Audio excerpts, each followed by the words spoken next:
Öyle karışık yazmışsın ki harfler halay çekiyor. El yazısı değil, halay yazısı mübarek.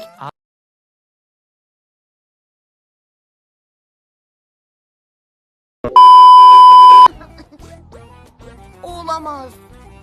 Kim bilir nereye düşecek? Aa!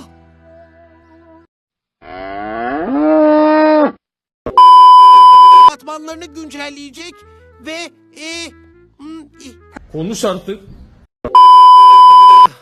Önemli bir şey değil çocuklar. Uçurtma kafama düştü o kadar.